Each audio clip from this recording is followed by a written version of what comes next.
Bien, en esta segunda parte veremos propiamente la fisiopatología, qué es lo que pasa cuando tenemos una insuficiencia cardíaca, cómo se genera y cómo es que evoluciona.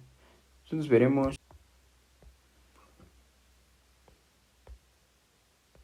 la fisiopatología, la vamos a ver desde el momento en el que existen alteraciones cardiovasculares, es decir, esto sí lo vamos a hacer a mano para que sea un poquito más entendible. Para desarrollar entonces que damos la insuficiencia cardíaca, primero tenemos una alteración cardiovascular. Hablando específicamente, puede ser que veamos que la causa o las tres causas de insuficiencia cardíaca tenemos una miocardiopatía dilatada,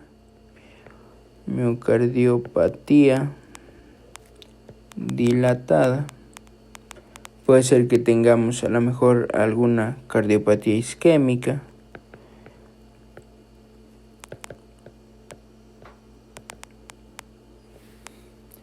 puede ser que tengamos a lo mejor alguna valvulopatía o propiamente una miocardiopatía hipertensiva, ¿no? Hipertensiva. Ahora bien, ya que tenemos alguna de estas patologías que son la base, digámoslo así, o la causa principal de insuficiencia cardíaca, esta afectación lo que va a hacer es afectar. Vamos a ver qué afecta propiamente estas patologías. En el corazón afecta cosas importantes como la precarga, afecta la poscarga, afecta o también disminuye la contractilidad y existe un remodelado ventricular.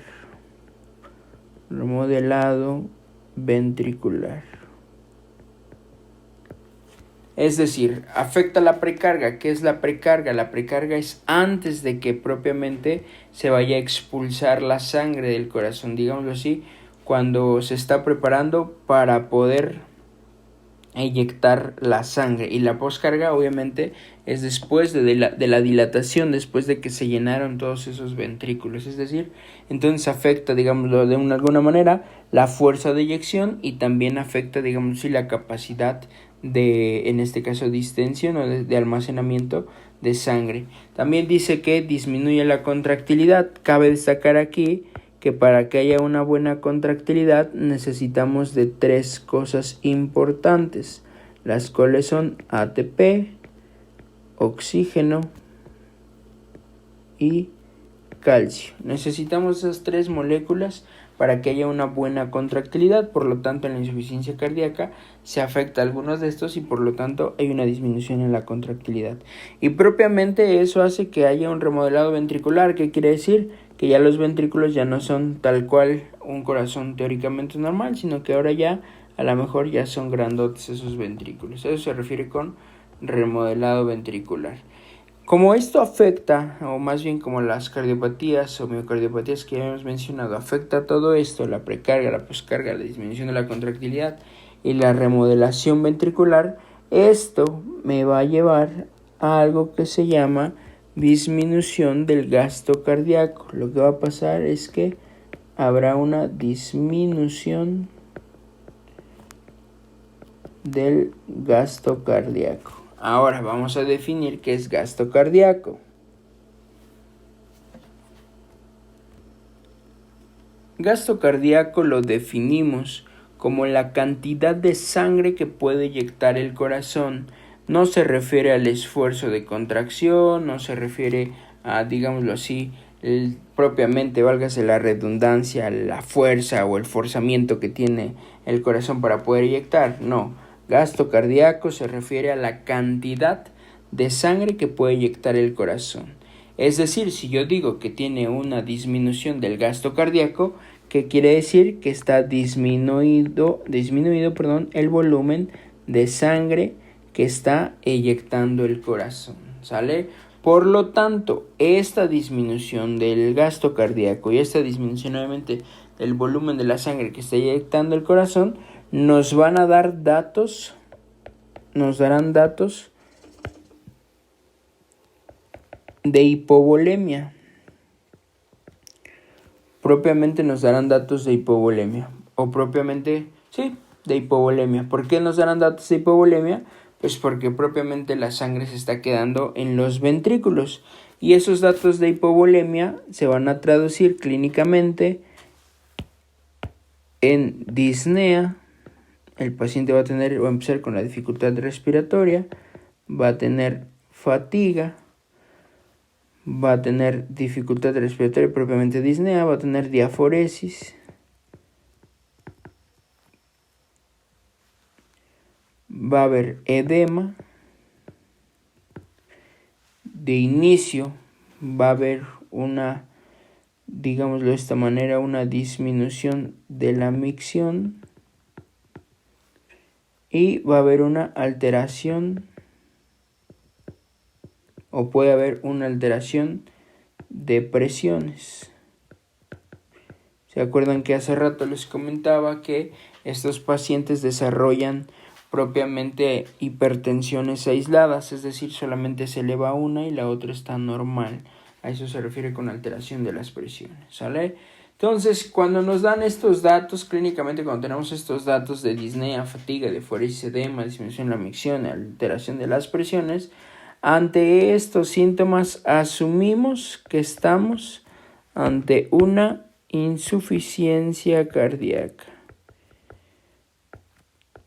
Insuficiencia cardíaca. Ahora bien, la insuficiencia cardíaca, hasta aquí decimos que ya tenemos insuficiencia cardíaca, pero a pesar de que ya sabemos que tenemos insuficiencia cardíaca, debemos de saber cuál es el lado más afectado, si está afectando el lado derecho o el lado izquierdo. ¿Cómo lo vamos a saber? Por medio de meramente y puramente clínica.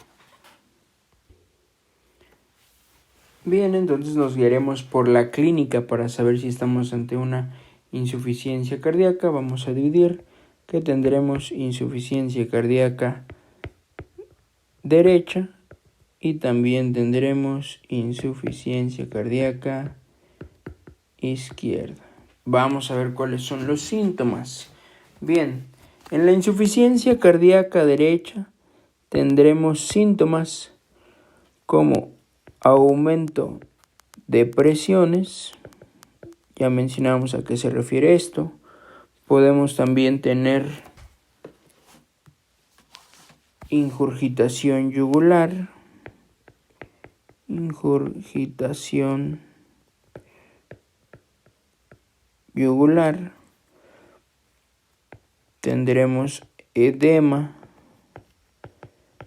nicturia. ¿Qué quiere decir nicturia? Muchas veces las orinas por las noches o ir a la micción por las noches. Tendremos también retracciones musculares.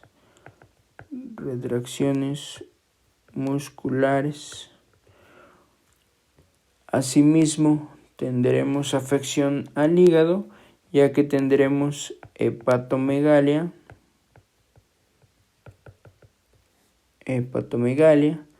Podemos tener líquido de ascitis, porque muy probablemente esté desarrollando insuficiencia hepática. Y bien, lo más importante es que pudiéramos tener hipertensión portal.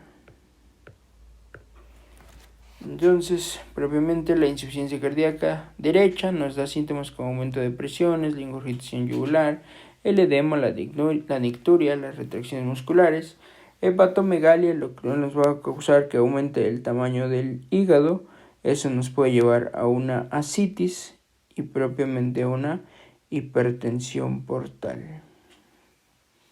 Y bien, del lado izquierdo, los síntomas de insuficiencia cardíaca izquierda son disnea en todas sus presentaciones. ¿Cuál es la disnea en todas sus presentaciones? Tendremos ortopnea. Tendremos o tiene también, el paciente podrá tener disnea paroxística nocturna,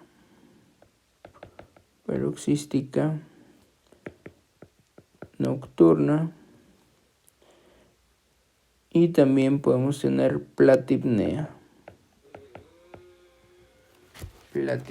Como dato importante, que es la ortopnea. Recuerden que la ortopnea es la dificultad respiratoria al estar en decúbito supino y que mejora con la posición en semifowler. Esa es la ortopnea, que hay dificultad respiratoria incluso con la posición de semifowler. La disnea paroxística nocturna, paroxística se refiere a lapsos de tiempo, y si decimos que es nocturna, entonces decimos que hay una dificultad respiratoria por lapsos de tiempo durante la noche. Y propiamente la platipnea. La platipnea se define como una disnea o una dificultad respiratoria en posición vertical. Ya sea sentado, ya sea parado, siempre y cuando esté en vertical puede haber platipnea, que esa es la, digámoslo así, la dificultad respiratoria. A esto agregaremos datos como cianosis, mareo, fatiga. También encontraremos diaforesis. Tendremos estertores obviamente a nivel pulmonar, y tendremos tos nocturna. Ahora bien, quiero que analices esto. Quiero que analices por qué si tenemos del lado derecho está afectando propiamente al hígado y cuando está del lado izquierdo al pulmón. Quiero que hagamos una reflexión de eso. Bien, entonces entendiendo por qué, o vamos a ver cómo es que afecta cada órgano, porque en la derecha afecta al hígado y porque en la izquierda afecta a los pulmones. Si relacionamos esto ya lo tenemos, y lo relacionamos con un esquema de manera muy rápida, veamos que tenemos nuestro corazón, y entonces decimos que si tiene una insuficiencia cardíaca derecha, va a haber propiamente una afección al hígado. ¿Por qué? Recuerda que las venas cavas son las que recogen toda la sangre del cuerpo y la llevan hacia la aurícula derecha, y la aurícula derecha lo pasará al ventrículo derecho. Pero como el problema está aquí en el ventrículo derecho, aquí hay un remodelado ventricular, que quiere decir que está grandote el ventrículo derecho, ya se hizo grandote. Ahora, ¿qué es lo que pasa? Que vemos que hay un problema y disminuye la precarga y la poscarga, por lo tanto no está llenando bien ni está vaciando bien el ventrículo. Por lo tanto, al llegar la sangre poco oxigenada hacia el ventrículo derecho, ¿qué va a pasar? La sangre va a estar aquí congestionada, va a estar atascada, digámoslo así. Quiere decir que obviamente cuando hay una contracción, la poca sangre que pueda eyectar la va a eyectar hacia los pulmones. Sin embargo, propiamente el cuerpo va a seguir recogiendo toda la sangre y la va a llevar al ventrículo derecho. Por lo tanto, en algún momento dice el ventrículo derecho, sabes que pues por más que me avientes sangre, yo ya no puedo vaciar toda la sangre. Entonces vacía nada más, digamos así, el 25% de la sangre, después de que tendría que estar inyectando el 100%. Por lo tanto, ¿qué es lo que pasa? Al congestionarse tanto el ventrículo, se congestiona tanto que ya no le cabe más. Como quiera que sea, el ventrículo busca, o la sangre busca salir hacia algún lado o por algún lado.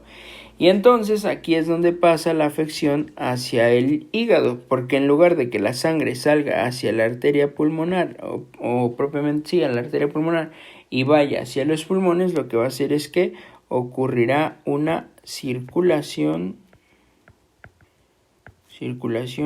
retrógrada.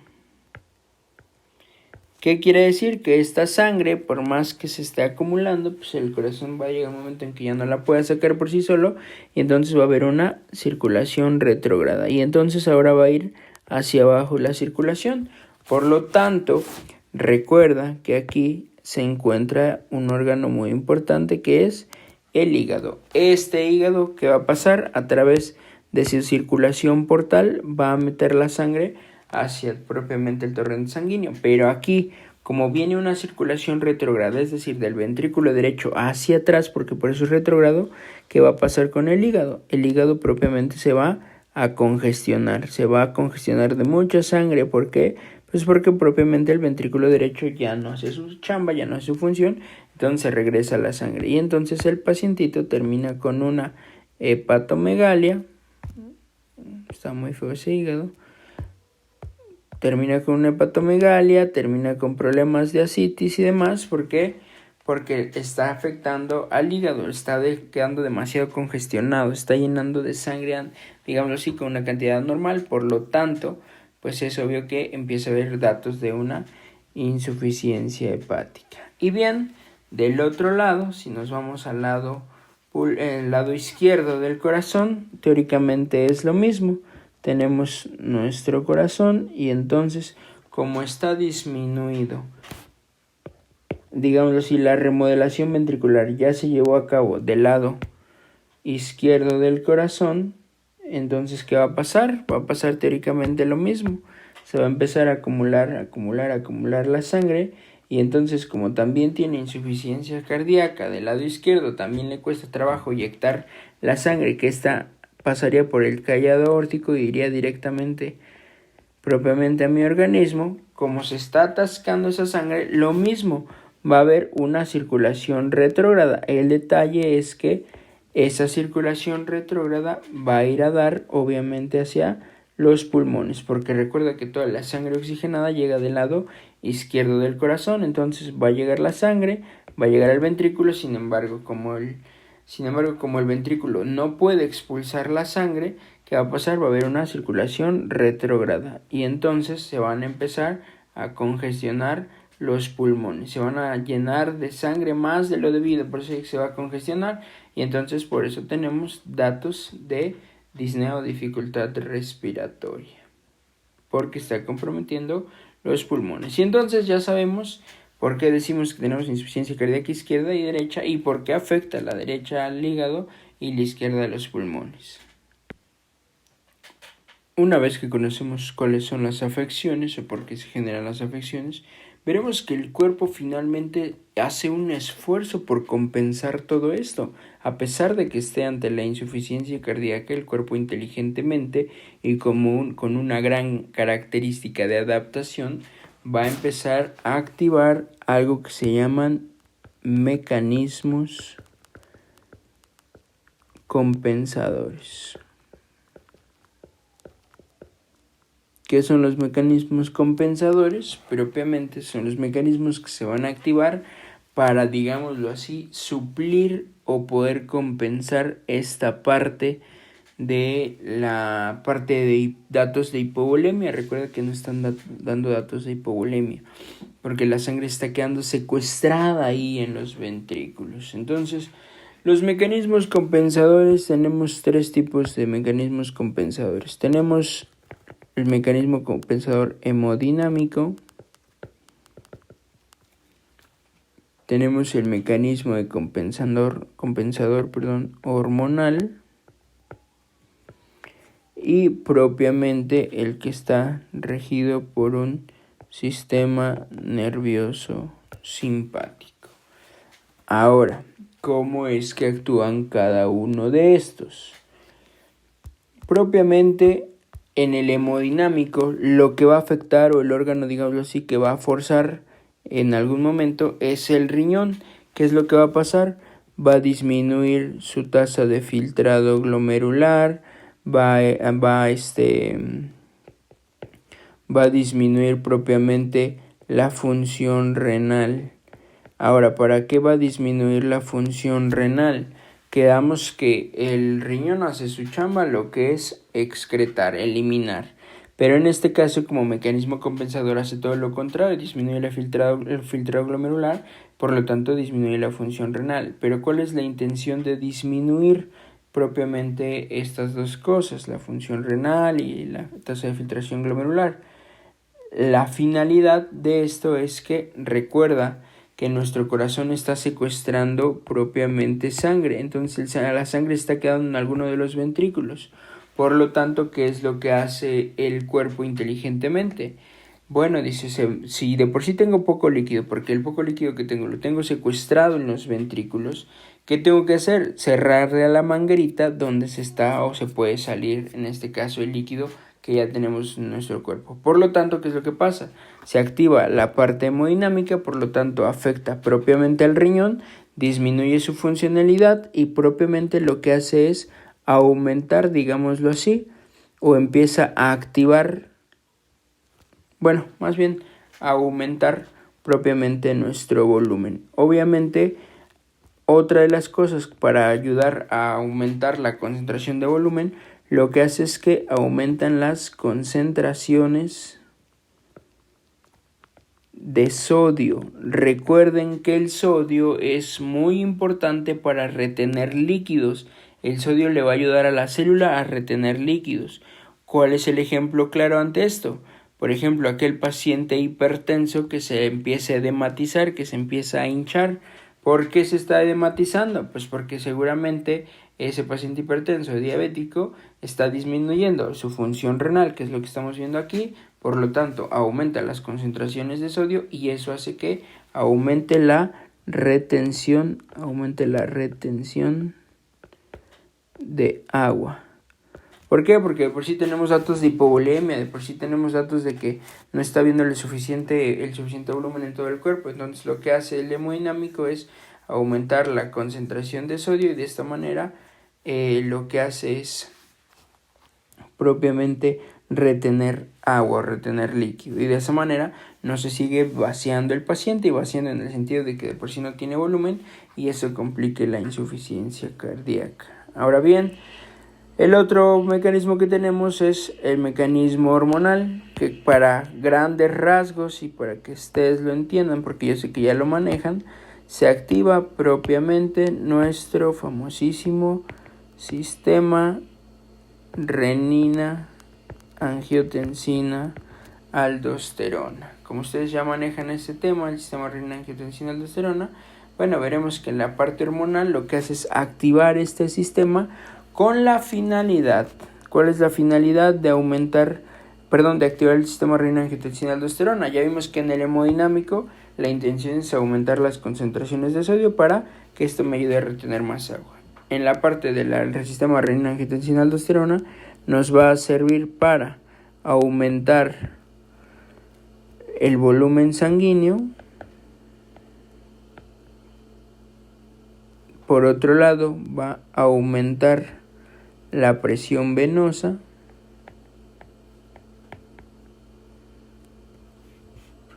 y va a aumentar su llenado capilar. Bien, todo este sistema renina, angiotensina, aldosterona me va a servir para esto, para aumentar el volumen, para aumentar la presión venosa, para aumentar el llenado capilar propiamente. Y bien, el sistema nervioso central lo que va a hacer es que este trabajará propiamente con receptores incluso adrenérgicos, receptores propiamente que me ayuden a generar vasoconstricción. Por lo tanto, el sistema nervioso central lo que hace es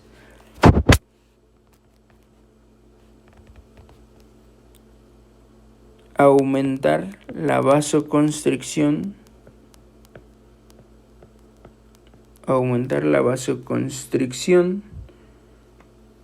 arteriolar.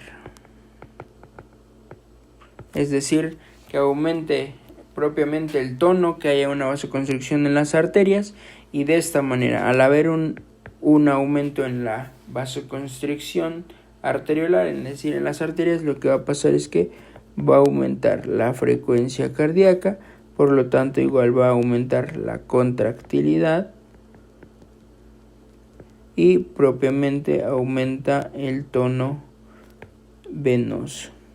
Ahora, estos tres mecanismos compensadores, hemodinámico, hormonal y sistema nervioso central, cabe destacar, no es central, es simpático, sistema nervioso simpático, cabe destacar que estos tres tienen un fin en común, el cual es, como ya habíamos comentado, aumentar el volumen sistólico.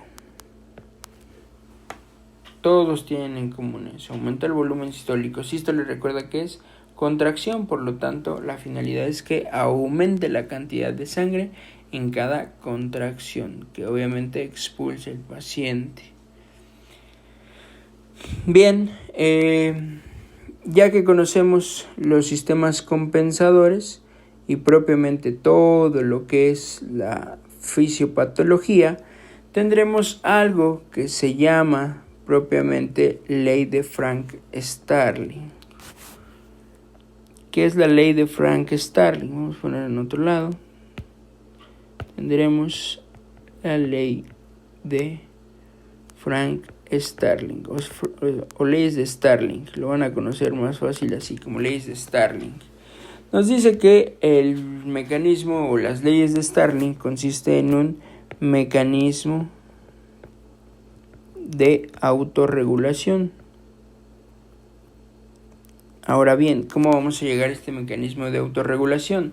Quiere decir entonces que la insuficiencia cardíaca va a autorregularse. ¿De qué manera? Tenemos los ventrículos y entonces resulta que tenemos una dilatación, digámoslo así, tendremos un aumento del volumen en el ventrículo, a lo mejor en el ventrículo izquierdo.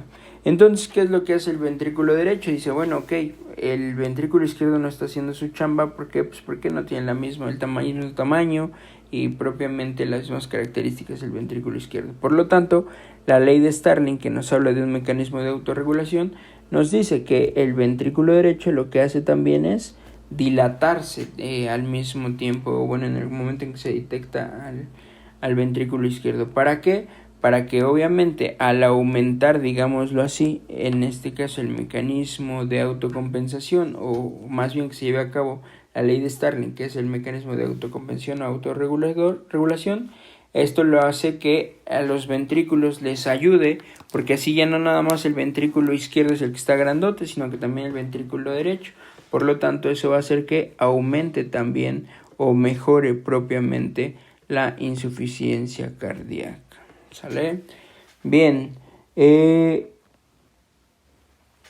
cabe destacar que lo más importante o la parte más importante que se ve afectada o la propiedad más importante, propiedad del corazón más importante que se debe de ver afectada y que se debe de mojar es propiamente la contractilidad, digámoslo de esa manera. Es lo que me va a ayudar a que a los dos, al estar dilatados, si no aumenta su contractilidad, por lo menos ya no nada más hace uno la chamba, sino los dos. Y la propiedad que afecta es el inotropismo. ¿Qué es el inotropismo? La capacidad de contracción propiamente.